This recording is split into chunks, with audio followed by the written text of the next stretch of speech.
Episode 10, final episode in the 4th series. From survival mode to sovereign self, the final phase of identity transformation, full system override and phase transition completion.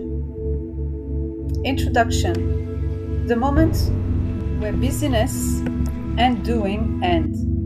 At some point in your journey, the work changes. It's no longer about healing more, fixing more, or figuring things out. It becomes about recognizing that what you've been working towards has already shifted, and now the only thing left is to stop interfering with it. Because this phase is not about effort, it's about allowing the handover to complete. If this is ringing true already, comment, I quit trying to fix what has already ended. What is a phase transition? A phase transition is not a small adjustment. It's not gradual self-improvement. It is a change of state that happens in a moment of pure awareness and choice. Like water turning into vapor or ice. It's instant. Same substance, different structure, different behavior. In physics, a phase transition happens when a system reaches a threshold where it can no longer maintain its previous form. That's where you are. Your old identity system, with your thoughts, your emotional loops, your survival patterns, your perception of reality, has reached a point where it is no longer sustainable. Not because you forced it, but because the energy that sustained it has been withdrawn. James Redfield said, "Energy flows where attention goes." And at a deeper level, your soul, your intelligence, your system has stopped investing in what is no longer aligned, in what you have outgrown. And when a system loses energy, it collapses. Why you feel exhausted? It's recalibration, not failure. The exhaustion you feel is not a problem. It is a byproduct of reorganization, but also the Herculean effort it takes to hold on to the old, while the new is emerging. Neurologically, your brain is weakening old pathways and repurposing their energy into forming new ones, recalibrating responses.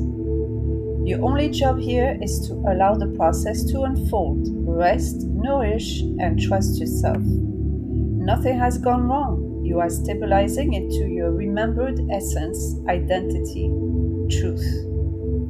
Donald Hebb said, "Neurons that fire together, wire together." Now imagine reversing that process, unwiring years of repetition while establishing new patterns. Energetically, the loops that used to run automatically are dissolving. That energy is being reclaimed. So yes, you may feel slower, quieter, less driven, but this is not a collapse. This is a full system override, and it needs space, allowing and surrendering the old consciously. The silence after the collapse. After the loops quiet down, after the urgency dissolves, after the inner noise softens, there is a space. And that space can feel unfamiliar, empty, undefined, disorienting. Most people panic here. They try to fill it back with the old or unaligned, analyze it, recreate movement, disappear altogether.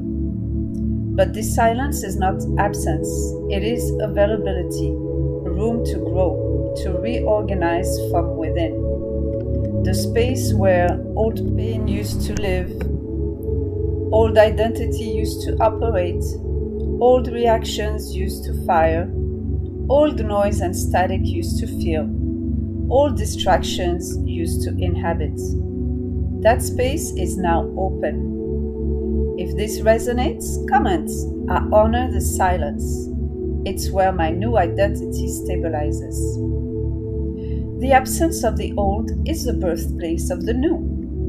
The absence of your old story is not a void. It is prime, fertile ground.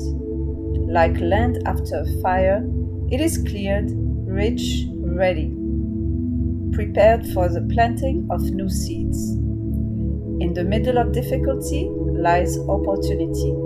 Albert Einstein. What you are feeling is not loss. It is the space being prepared, enabled for the reorganization of your new identity. Stop rebuilding what has already collapsed. The demolition is now complete, and most are bent on bringing back the rubble of the old to the new site. But habit says, let me revisit that thought. Let me figure this out. Let me go back to what I know. Let me force, chase, thrive, and perform. This is how the old structure tries to regenerate. Every time you analyze the past, argue with old belief, identify with old emotions. Your ego is panicking at the prospect of losing its main function, which is to protect you by keeping you in your comfort zone, in the known, where all is familiar and seemingly safe. And in response, you continue feeding it instead of allowing your new identity to emerge, which would pacify your old panicking ego. Ideally, your ego regains its rightful place and is now serving you instead of being your master. It knows it is not facing death but being reallocated to a different function. It is in the passenger seat of your life now, not the driver's seat, which you are now meant to occupy fully. Thank your old ego for having brought you here after navigating and helping you survive the old life where you were not as aware and conscious as now.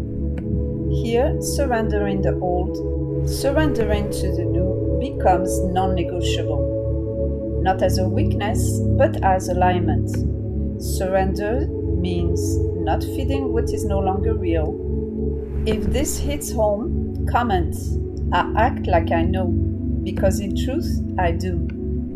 From fighter to heir to sovereign. The fighter or survivor.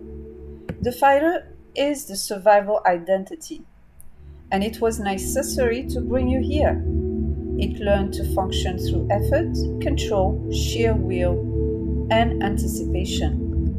In real life, this looks like overthinking everything, trying to control outcomes, feeling responsible for everything, struggling to rest without guilt, hypervigilance, constant background hum of anxiety, waiting for the next shoe to drop, lack of presence as the fear of the future and regrets of the past rob you of the present moment.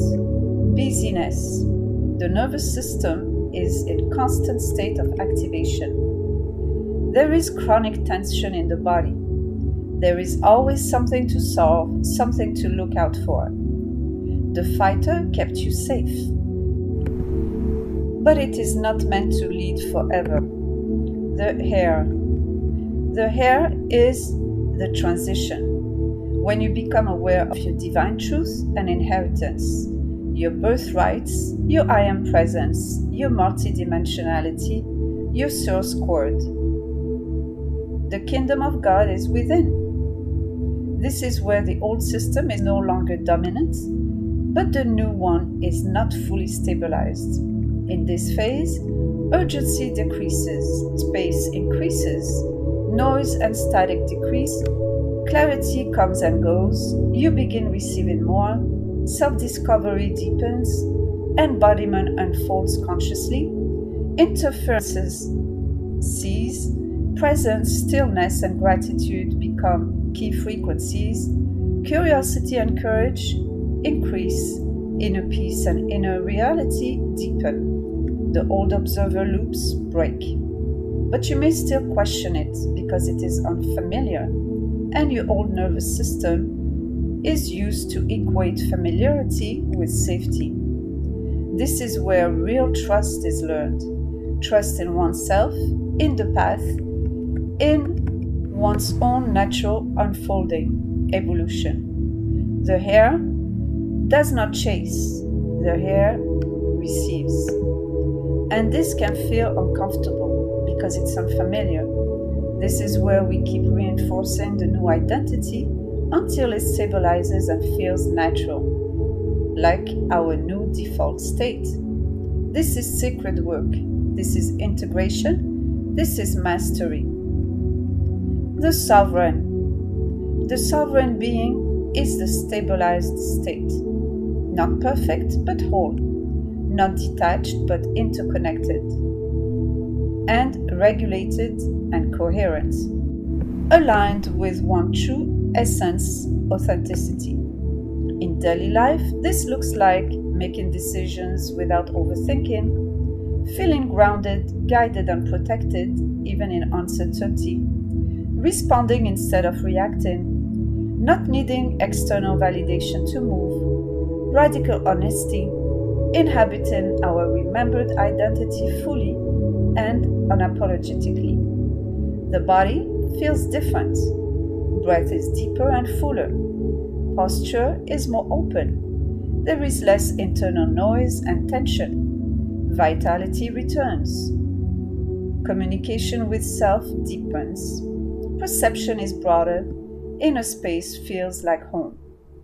The sovereign does not chase alignment. It is alignment. It is the path, the way. The arc is completed from human doing to human being. If this is activating something in you, like and comment. I let the handover complete now. From spiritual striver to divine instrument. There is another layer here. Many move from survival into spiritual striving, spiritual ego, or spiritual bypassing. Still seeking, still trying, still efforting, still healing, still spinning. Too much knowing, not enough embodying. However, all this data, to be useful and serve its intended purpose, needs to shift from the shelf to the self. It needs integration, not hoarding or performance. But the truth shift is beyond that. It is the realization before the embodiment process starts. There is nowhere to go, nothing to become, nothing is missing, nothing has gone wrong. You're not late, you were preparing, shedding the old operating system. You know enough, healed enough, you are enough. You are already whole. Your relationship with time changes from linear to quantum, and from this place you become a divine instrument, not forcing, not seeking, but ready, prepared, responsive, open, and available. A clear channel for intelligence to move through you. The wound is the place where the light enters you. Quote from Rumi. If you already know that you don't need more effort but more alignment, comment, I no longer chase, I align. Quantum participation, not just observation. From a quantum perspective, reality is not fixed. It exists as potential until engaged with. The observer effect shows us that attention influences outcome. So when you remain focused on the old identity, you reinforce it. But when you shift into presence, you begin to participate, not as a reactor, but as a co-creator. This is the quantum handover. Somatic practice, feeling the shift. Before anchoring the new state, feel the contrast. Close your eyes. Bring your awareness to the fighter, the survivor. Feel where the tension is. Is it in the jaw, chest, stomach? Notice the posture, the texture, the color, motion, if any. Notice the breath. Notice the subtle bracing. Now, release. Inhale on a count of 4. Hold for 2 seconds and exhale on a count of 6. Repeat 3 times. Just allow the ease, the unwinding. Then, using the same process, shift into the air. Then into the sovereign. Feel the softening, the openness, the steadiness, the coherence, the ease, the truth, the peace. Now anchor it, not by visualizing, but by inhabiting yourself fully.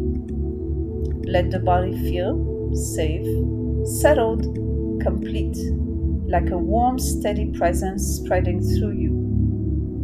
This is your new baseline, forming and stabilizing.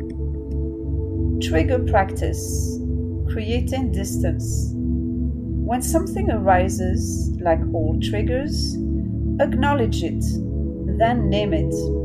I see you, doubt, or fear of, or worry. This is anxiety. This is the old control pattern. Naming it creates distance. You are not the pattern or the thought. You are the awareness observing it. This is how the nervous system stops identifying. This is how you break the loop of mistaken identity. Then drop into gratitude and say something like, "Thank you for trying to protect me. However, this is no longer true or current." Then return to the new state, your truth. No analysis, no argument, no entertaining. Just choose and shift. Evening ritual. Recording the shift. Each night, write down at least 3 micro shifts. Moments of ease and flow, openness, calm response instead of reactions, unexpected support. Even small things matter. They train your system to recognize and reinforce the facts that this is the new reality, this is my new identity. Emotional body as compass. Your emotional body now serves as the first line of recalibration. It signals clearly through contrast which state you are organizing around in real time. And contrast becomes feedback, not an excuse to go back on a spin. Alignment feels like openness, calm, expansion. Misalignment feels like contraction, urgency, tension.